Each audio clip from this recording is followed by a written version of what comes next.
The United Nations Security Council has voted to wind down a peacekeeping force in Sudan in the volatile southern Kordofan and Blue Nile states.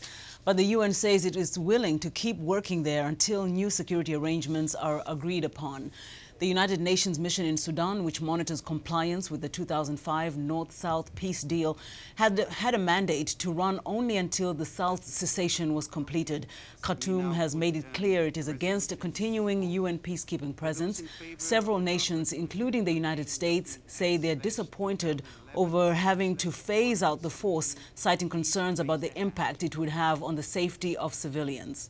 The United States is sending a clear message, along with other Council members, that it wants the United Nations to remain in the two areas, especially at this critical juncture.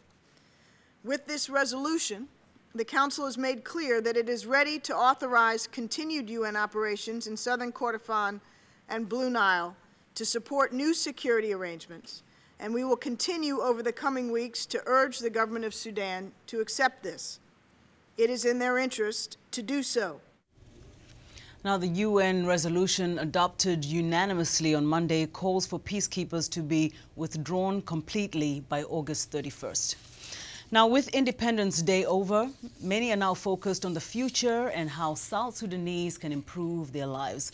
To discuss this more, we are joined by John Tanza, host of VOA's Sudan in Focus radio program. Welcome back again to our show, John. Thank you. It's a pleasure to be here. Thank you. If I can just get a quick comment from you about the implication of the departure of the peacekeeping force, especially from southern Kordofan and the Blue Nile states.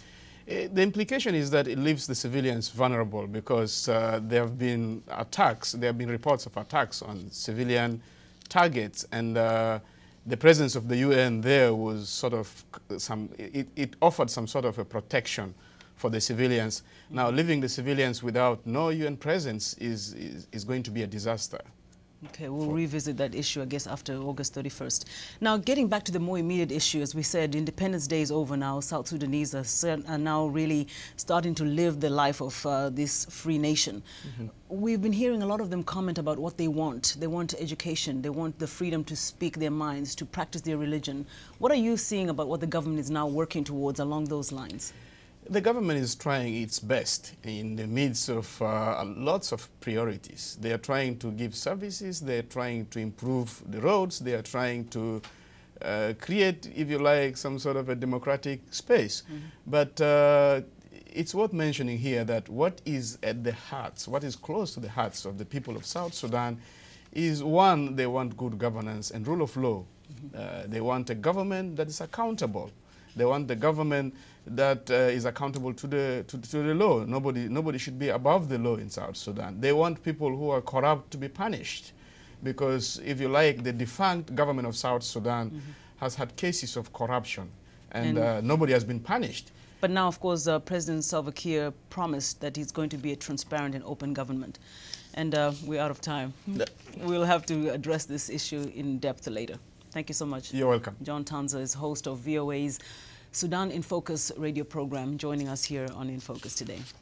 Now, for more information on any of today's stories, please visit us online at voaafrica.com. You can also visit us on Facebook. Just search for In Focus.